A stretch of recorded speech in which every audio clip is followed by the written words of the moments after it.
ಮಧುಗಿರಿ ಪಟ್ಟಣದ ಪೊಲೀಸ್ ಠಾಣಾ ಆವರಣದಲ್ಲಿ ಯುಗಾದಿ ಹಬ್ಬ ಮತ್ತು ರಂಜಾನ್ ಹಬ್ಬದ ಅಂಗವಾಗಿ ಶಾಂತಿ ಸಭೆಯನ್ನು ನಡೆಸಲಾಯಿತು. ಡಿವೈಎಸ್ಪಿ ಮಂಜುನಾಥ್ ಅಧ್ಯಕ್ಷತೆ ವಹಿಸಿ ಮಾತನಾಡಿ, ಮಧುಗಿರಿಯಲ್ಲಿ ಹಿಂದೂ ಮುಸ್ಲಿಮರು ಭಾವೈಕ್ಯತೆಗೆ ಹೆಸರುವಾಸಿಯಾಗಿರುವುದನ್ನು ಪೊಲೀಸ್ ಇಲಾಖೆಯ ಹಳೆಯ ಕಡತಗಳಲ್ಲಿ ದೃಢಪಟ್ಟಿದ್ದು, ನಾನು ಇಲ್ಲಿ ಡಿವೈಎಸ್ಪಿ ಆಗಿ 3 ತಿಂಗಳ ಆಡಳಿತಾವಧಿಯಲ್ಲಿ ಉಪವಿಭಾಗದ ಮಟ್ಟದಲ್ಲಿ ಯಾವುದೇ ರೀತಿಯ ಅಹಿತಕರ ಘಟನೆ ನಡೆಯದಂತೆ ಮತ್ತು ಅಕ್ರಮ ಚಟುವಟಿಕೆಗಳು ನಡೆಯದಂತೆ ಕ್ರಮ ವಹಿಸಲಾಗಿದ್ದು, ಮಟ್ಕಾ ಮತ್ತು ಜೂಜಾಟವನ್ನು ಸಂಪೂರ್ಣವಾಗಿ ನಿಲ್ಲಿಸಲಾಗಿದೆ. ಇಂತಹ ಪ್ರಕರಣಗಳಲ್ಲಿ ಮುಂದಿನ ದಿನಗಳಲ್ಲಿ ಭಾಗಿಯಾಗಿ ಸಿಕ್ಕಿಹಾಕಿಕೊಂಡರೆ ಅಂತವರ ವಿರುದ್ಧ ಗೂಂಡಾ ಕಾಯ್ದೆ ಮತ್ತು ಪಾರಿನ ಕಾನೂನು ಕ್ರಮ ಕೈಗೊಳ್ಳಲಾಗುವುದು ಎಂದು ಎಚ್ಚರಿಸಿದರು. ಪಿಎಸ್ಐ ವಿಜಯ್ ಕುಮಾರ್ ಮಾತನಾಡಿ, ಮಧುಗಿರಿ ಎಲ್ಲ ತಾಲೂಕಿಗೆ ನಮ್ಮ ಜಿಲ್ಲೆಗೆ ಶಾಂತಿ ಸುವ್ಯವಸ್ಥೆಯಲ್ಲಿರುವ ತಾಲೂಕು. ಹಿಂದೂ ಮತ್ತು ಮುಸ್ಲಿಮರು ಶಾಂತ ರೀತಿಯಲ್ಲಿ ಇರುತ್ತಾರೆ. ಹಬ್ಬದ ದಿನದಂದು ಯುವಕರು ದ್ವಿಚಕ್ರ ವಾಹನದಲ್ಲಿ ಕರ್ಕಶ ಶಬ್ದ ಮಾಡಿಕೊಂಡು ಓಡಾಡಿದ್ದಲ್ಲಿ ಕಾನೂನು ಕ್ರಮ ಜರುಗಿಸಲಾಗುವುದು.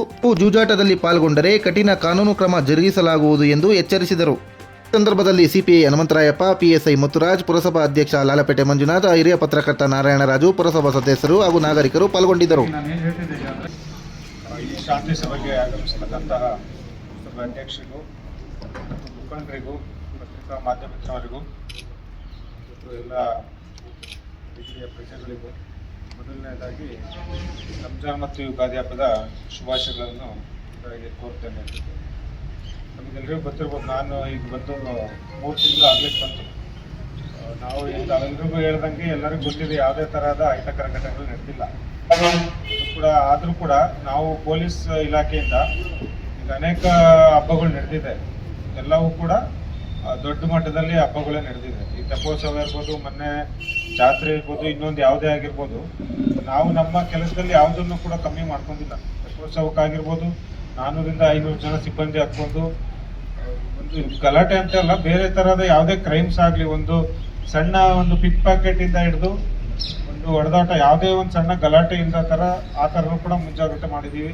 ಅಂದರೆ ದಂಡಿ ಮಾರಮ್ಮದಲ್ಲೂ ಕೂಡ, ಜಾತ್ರೆಯಲ್ಲೂ ಕೂಡ ಅದೇ ಥರ ಮಾಡಿದ್ದೀವಿ. ಮುಂದೆನೂ ಕೂಡ ಅದು ಯಾವುದೇ ಸಣ್ಣ ಹಬ್ಬ ಆಗಲಿ, ಸಣ್ಣ ಇನ್ಸಿಡೆಂಟ್ ಆಗಲಿ, ಯಾವುದೇ ಇದ್ರೂ ಕೂಡ ಅಟೆಂಡ್ ಮಾಡ್ತೀವಿ. ಈ ವೇದಿಕೆ ಮೂಲಕ ನಾನು ಹೇಳೋದೇನಂದರೆ, ಏನೇ ಇದ್ರೂ ಕೂಡ ಇಲ್ಲಿ ವಾತಾವರಣ ಹೆಂಗಿದೆ ಅಂದರೆ ಎಲ್ಲದೂ ಕೂಡ ಪೊಲೀಸರಿಗೆ ತಿಳಿಸ್ತಾ ಇದ್ದೀವಿ. ಇದನ್ನು ಕಂಟಿನ್ಯೂ ಮಾಡಿ. ನಾವು ಕೂಡ ಎನಿ ಟೈಮ್ 24/7 ಸಬ್ ಇನ್ಸ್ಪೆಕ್ಟರು, ಇನ್ಸ್ಪೆಕ್ಟರು, DSP ನಾವು ಅಟೆಂಡ್ ಮಾಡಲಿಲ್ಲ ಅಂದರೆ ನಮ್ಮ SP ಅವರಿಗೆ ಕರೆ ಮಾಡ್ಬೋದು. ಅವರಂತೂ ಖಂಡಿತ ಅಟೆಂಡ್ ಮಾಡ್ತಾರೆ. ನಾವು ಕೂಡ ನಿಮ್ದು ಏನೇ ಸಣ್ಣ ಪುಟ್ಟ ಕಂಪ್ಲೇಂಟ್ ಇದ್ರೂ ಕೂಡ ಅಟೆಂಡ್ ಮಾಡ್ತೀವಿ. ನನ್ನ ಒಂದೆರಡು ಪರ್ಸ್ನಲ್ ಆಗಿ ಈ ಉದ್ದೇಶ, ಇವತ್ತಿನ ಮೀಟಿಂಗ್ ಮೇನ್ ಉದ್ದೇಶ ಅಂದರೆ, ತಮ್ಮದು ಹಳೆ ಹಿಂದ್ಗಡೆ ನಡೆದ ಹಬ್ಬಗಳೆಲ್ಲ ಆಚರಿಸಿರ್ತೀರಿ. ಅವಾಗ ಏನಾದರೂ ತಮಗೇನಾದರೂ ತೊಂದರೆಗಳಾಗಿದ್ರೆ, ಸಣ್ಣ ಪುಟ್ಟ ಪೊಲೀಸ್ ವ್ಯವಸ್ಥೆಯಲ್ಲಿ ತಮಗೇನಾದರೂ ಅನುಕೂಲತೆಗಳು ಬೇಕಿದ್ರೆ ಎಲ್ಲಾದರೂ ಕೂಡ ಸಿಬ್ಬಂದಿ ನಿಯೋಜನೆ ಮಾಡ್ಬೋದು. ಇದು ಆಗಲೇ ಹೇಳಿದ್ರಿ, ನೈಟು ಈಗ ಇಂಥವೆಲ್ಲ ಡಿಸ್ಕಷನ್ ಆಗ್ಬೇಕು. ಮೇನ್ ಉದ್ದೇಶ ಅದು. ಏನೂ ಆಗಿಲ್ಲ ಅನ್ನೋದು ಸೆಕೆಂಡ್ರಿ. ನಮಗೆ ಏನೇನು ಪೊಲೀಸ್ ಇಲಾಖೆಯಿಂದ ಯಾವ ಥರ ವ್ಯವಸ್ಥೆ ಬೇಕು, ನೀವು ಹೇಳಿದಷ್ಟು ನಾವಿನ್ನೂ ಇಂಪ್ರೂವ್ ಮಾಡ್ಕೊಳ್ಳೋಕೆ ಸಾಧ್ಯ. ಆ ಒಂದು ಉದ್ದೇಶದಿಂದ ಈ ಮೀಟಿಂಗ್ ಕರೆದಿದ್ದು. ತಾವು ಹೇಳ್ದಂಗೆ ಈಗ ಗುರುವಾರ ಮತ್ತು ಶುಕ್ರವಾರ ಗುರುವಾರ ಮತ್ತು ಶನಿವಾರ ಈಗ ನೈಟು ಮೇನ್ ಜಾಗರಣೆ ಅಂತ ಹೇಳ್ತಿದ್ರೆ, ಅದು ಕೂಡ ನೀಟಾಗಿ ನಾವು ಬಂದೋಬಸ್ತ್ ಮಾಡ್ಕೊತೀವಿ. ಮತ್ತು ಯುಗಾದಿ ಹಬ್ಬದು ಕೂಡ ಮೇನ್ ಹೇಳ್ದಂಗೆ ಹಿಂದೂಗಳ ಕಡೆಯಿಂದ ಅಂತಂದ್ರೆ ಡಿಸ್ಪ್ಯೂಟ್ ಹೇಳ್ತಾ ಇದ್ದಾರೆ. ನಾವು ಈಗಿನ ಪರಿಸ್ಥಿತಿಯಲ್ಲಿ, ಈಗಿನ ವಾಸ್ತವ ಏನಂದರೆ, ಯಾವುದೇ ಅಕ್ರಮ ಚಟುವಟಿಕೆಗಳಿಗೆ ಅವಕಾಶ ಕೊಟ್ಟಿಲ್ಲ. ನನ್ನ ವಿಭಾಗದಲ್ಲಿ ಮಧುಗಿರಿ ಬರುತ್ತೆ, ಕೊಟ್ಗೆರೆ ಬರುತ್ತೆ, ಪಾವಗಡನೂ ಬರುತ್ತೆ. ಇದರಲ್ಲಿ ಕೇಳಿ ಎಲ್ಲ ಕಡೆನೂ ನಾವು ಕಂಟ್ರೋಲ್ ಮಾಡಿದ್ದೀವಿ. ಅದನ್ನು ಕೂಡ ಇನ್ನೂ ಜಾಸ್ತಿ ಮಾಡ್ತೀವಿ. ಇನ್ಮೇಲಿಂದ ಕೂಡ ಸಣ್ಣ ವಿಚಾರ ಕಂಡು ಬಂದರೂ ಕೂಡ ಅದು ದೊಡ್ಡ ಪಿಡುಗು. ನಿಮಗೆ ಅದು ಕಾಮನ್ ಪೀಪಲ್ಗೆ ಗೊತ್ತಾಗಲ್ಲ. ಯಾರು ಅದರಿಂದ ಮೋಸ ಆಗಿ ಯಾರು ದುಡ್ಡು ಕಳ್ಕೊತಾರೋ ಅವ್ರಿಗೆ ಗೊತ್ತಾಗ್ತದೆ. ಅದ್ರ ಮೇಲೆ ಎಷ್ಟು ಕಠಿಣ ಕ್ರಮ ಆಗುತ್ತೆ ಅಂತಂದರೆ, ಈ ಸುಮ್ಮನೆ ಒಂದು ಸಣ್ಣ ಕೇಸ್ ಮಾಡಿ ಅಲ್ಲೇ ಸ್ಟೇಷನ್ ಬೇಲ್ ಬಿಟ್ಟು ಕಳಿಸೋದು, ಆ ವ್ಯವಸ್ಥೆ ಮಾಡ್ತೀವಿ. ನೆಕ್ಸ್ಟ್ ಏನಿದ್ರು ನಾವು ಅದ್ರ ಮೇಲೆ ಸೆಕ್ಯೂರಿಟಿ ಕೇಸ್ ಮಾಡಿ ಅಮೌಂಟು ಬಾಂಡ್ ಓವರ್ ಮಾಡಿಸಿ ರಿಕವರಿ ಮಾಡಿಸೋದಾಗಿರ್ಬೋದು. ಹಂಗೆ ಇನ್ನೂ 2-3 ಕೇಸ್ ಆಯಿತು ಅಂತಂದರೆ ಗಡೀಪಾರು ಮಾಡಿಸೋದು ಕೆಲಸ ಮಾಡ್ತೀನಿ. ಅದನ್ನ ನೆಕ್ಸ್ಟ್ ಇನ್ನೂ ಆಯಿತು ಅಂತಂದರೆ ಗೂಂಡಾ ಆ್ಯಕ್ಟ್ ಮಾಡ್ತೀವಿ. ಇವೆಲ್ಲವೂ ಕೂಡ ಇನ್ವಾಲ್ವ್ ಮಾಡ್ತಾ ಹೋಗ್ತೀವಿ. ತಾವೆಲ್ಲರೂ ಹೇಳ್ತೀರಿ, ತಮಗೆ ಆ ಥರದ್ದು ಏನಾದರೂ ಕಂಡು ಬಂತಂದರೆ ಪೊಲೀಸ್ ಇಲಾಖೆಗೆ ಸಹಕರಿಸಿ. ನಾವಂತೂ 100% ಈ ಥರ ಅಕ್ರಮ ಚಟುವಟಿಕೆಗಳು, ಅದು ಮಟ್ಕಾ ಇರ್ಬೋದು, ಒಂದು ಡಿಸ್ಪ್ಯೂಟ್ ಜೂಜಾಟ ಇರ್ಬೋದು, ಇವನ್ನೆಲ್ಲ 100% ಕಮ್ಮಿ ಮಾಡಿದ್ದೀವಿ. ಇನ್ನೂ ಕೂಡ 0 ಯಾವುದೇ ಕಾರಣಕ್ಕೂ ಇಲ್ದಂಗೆ ಅದು ನೆಕ್ಸ್ಟ್ ಯಾರು ಕೇಳಿರ್ಬಾರ್ದು ಆ ಥರ ಮಾಡಲಿಕ್ಕೆ ನಾವು ನಮ್ಮ ಪ್ರಯತ್ನ ಮಾಡ್ತೀವಿ.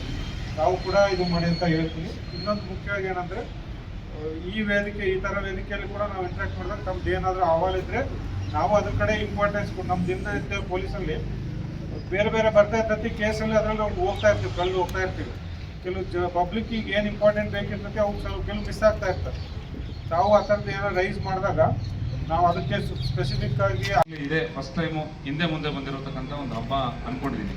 ಅಂದರೆ ಯುಗಾದಿ ಹಬ್ಬ ಆಗಿ ಒಂದು ವಾರ ಅಥವಾ 15 ದಿವಸ ಆದಮೇಲೆ ಬರುವಂಥ ಹಬ್ಬ ಇತ್ತು ಅನ್ಸುತ್ತೆ ರಂಜಾನು. ಬಟ್ ಈ ಸರಿ ಯುಗಾದಿ ಹಬ್ಬ ಆಗಿದ ತಕ್ಷಣ ರಂಜಾನ್ ಬಂದಿರೋದ್ರಿಂದ ಎಲ್ಲ ಹಿಂದೂ ಮುಸ್ಲಿಮ್ಸ್ ಬಾಂಧವರು ಶಾಂತಿ ರೀತಿಯಿಂದ ನಮ್ಮ ಹಬ್ಬಗಳನ್ನು ನಮ್ಮ ಸಂತೋಷಕ್ಕೋಸ್ಕರ ಆಚರಣೆ ಮಾಡ್ಕೊಳ್ಳೋಣ ಅಂತ ಹೇಳ್ತಾ, ಹಾಗೆ ಯಾವುದೇ ಒಂದು ಅವಘಡಗಳು ಏನೂ ಆಗಬಾರ್ದು. ನಮ್ಮ ಮಧುಗಿರಿ ನಾನು ಮೊದಲಿಂದನೂ ಹೇಳ್ಕೊಂಡು ಬರ್ತಾ ಇದ್ದೀನಿ, ನಮ್ಮ ಮಧುಗಿರಿ ಎಲ್ಲ ತಾಲೂಕಿಗೆ ಅಥವಾ ನಮ್ಮ ಜಿಲ್ಲೆಗೆ ಹೋಲಿಸ್ಕೊಂಡ್ರೆ ಭಾಳ ಶಾಂತಿ ಸುವ್ಯವಸ್ಥೆಯಲ್ಲಿರ್ತಕ್ಕಂಥ ಒಂದು ತಾಲೂಕು ಅಂತ ಹೇಳ್ಬೋದು. ಎಲ್ಲ ಮುಸ್ಲಿಮ್ಸ್ ಬಾಂಧವರು ಮತ್ತು ಹಿಂದೂ ಬಾಂಧವರು ಭಾಳ ಶಾಂತ ರೀತಿಯಿಂದ ಇರ್ತಾರೆ. ಯಾವುದೇ ಹಬ್ಬ ಹರಿದಿನಗಳಾಗಲಿ, ಗಣೇಶೋತ್ಸವ ಆಗಲಿ, ಎಲ್ಲ ಆಚರಣೆಗಳು ನಾನು ನೋಡಿದ್ದೇನೆ.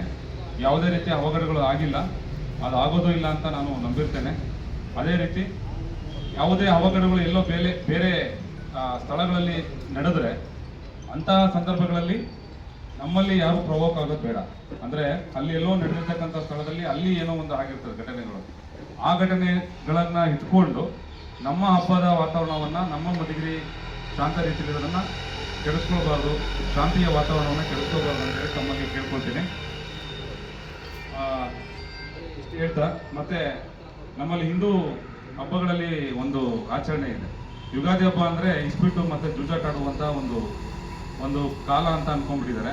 ಅದು ಭಾಳ ವರ್ಷಗಳಿಂದನೂ ನಾವು ಹೇಳ್ಕೊಂಡು ಬರ್ತಾನೆ ಇದ್ದೀವಿ. ಅದನ್ನು ಆ ಕಾನೂನನ್ನು ಮುರಿಯುವಂಥ ಜನರು ಸಹ ಸಾಕಷ್ಟು ಜನ ಇದ್ದಾರೆ. ಬಟ್ ಈ ಸಾರಿ ಕಟ್ಟುನಿಟ್ಟಿನ ಒಂದು ಕ್ರಮಗಳನ್ನು ತೆಗೆದುಕೊಳ್ತಾ ಇದ್ದೀವಿ. ಹಾಗಾಗಿ ದಯವಿಟ್ಟು ಯಾರು ಇಸ್ಪೀಟನ್ನು ಅಥವಾ ಜೂಜಾಟಗಳನ್ನು ಆಡಬಾರ್ದು.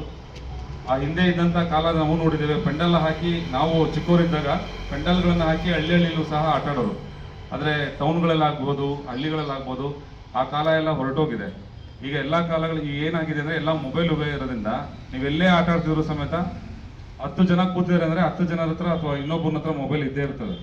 ಅವ್ನು ದುಡ್ಡು ಹೋದವನು 100% ನಮಗೆ ಕಾಲ್ ಮಾಡೇ ಮಾಡ್ತಾನೆ, ಸರ್ ಇಲ್ಲಿದೆ ಬನ್ನಿ ಸರ್, ಇಲ್ಲಿ ಇಸ್ಪೀಟ್ ಆಡ್ತಿದ್ದಾರೆ ಅಂತೇಳಿ. ಸೊ ಹಾಗಾಗಿ ಹಬ್ಬ ವಾತಾವರಣವನ್ನು ನೀವು ಕೆಡಿಸ್ಕೊಳಕ್ಕೆ ಹೋಗಬೇಡಿ, ಮತ್ತು ಹಬ್ಬದ ವಾತಾವರಣದಲ್ಲಿ ಬಂದು ಪೊಲೀಸ್ ಸ್ಟೇಷನ್ ಹತ್ರ ಬರೋದು ಬೇಡ. ಹಾಗಾಗಿ ನಮ್ಮ ಹಿಂದೂಗಳೇನಿದೆ ಅವರಿಗೆ ದಯವಿಟ್ಟು ಹೇಳ್ತೀನಿ, ಯಾವುದೇ ರೀತಿಯ ಇಸ್ಪೀಟು ಜೂಜಾಟಗಳನ್ನು ಆಡಬಾರ್ದು ಅಂತೇಳಿ ಕೇಳ್ಕೊಳ್ತಿದ್ದೀವಿ. ಮತ್ತು ಎಲ್ಲ ಬೀಟ್ ಸಿಬ್ಬಂದಿಗಳಿಗೂ ನಾವು ಈ ಒಂದು ಕ್ರಮವನ್ನು ಹೇಳೋದಕ್ಕೆ ಒಂದು ವಾಯ್ಸ್ ಮೆಸೇಜನ್ನು ಎಲ್ಲ ಬೀಟ್ಗಳಲ್ಲಿ ನಾವು ಹರಿಬಿಟ್ಟಿದ್ದೀವಿ. ಅದು ಪ್ರಚಾರನೂ ಆಗಿದೆ. ಅದೇ ರೀತಿ ಈಗೇನು ನಾವು ಹೇಳ್ತಾ ಇದ್ದೀವಿ, ಅದು ಪ್ರೆಸ್ ಮೀಡಿಯಾ ಮುಖಾಂತರ ಅಥವಾ ಪತ್ರಿಕಾ ವರದಿಗಾರರು ಎಲ್ಲರೂ ಇಲ್ಲಿ ಬಂದಿದ್ದಾರೆ, ಅವ್ರ ಮುಖಾಂತರನೂ ಸಹ ಇದು ನಾಳೆ ಪ್ರಚಾರ ಆಗುತ್ತೆ ಅಂತೇಳಿ ನಾನು ನಂಬಿರ್ತೇನೆ.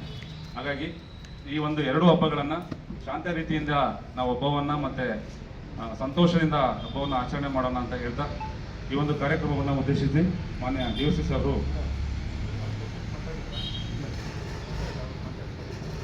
ತಾವು ಯಾರು ಪಬ್ಲಿಕ್ಸ್ ಈ ವಿಚಾರ ಸಂಬಂಧಪಟ್ಟಂಗೆ ಯಾರು ಮಾತಾಡಿದ್ರೆ ತದನಂತರ ನಮ್ಮ ಸಾಹೇಬರು ಮಾತಾಡ್ತಾರೆ ಅಂತ ಹೇಳಿ ಕೇಳ್ಕೊಳ್ತೀವಿ.